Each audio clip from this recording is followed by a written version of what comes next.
ጎዳናው መንገድ አንድም የሚጸላ ያመጣል አንድም ይወለድ ጎዳናው መንገድ አንድም የሚጸላ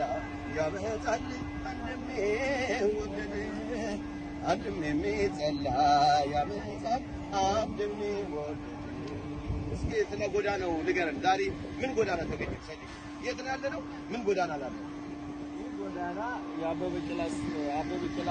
የሮጠበት ጎዳና ነው ይህ የምታዩት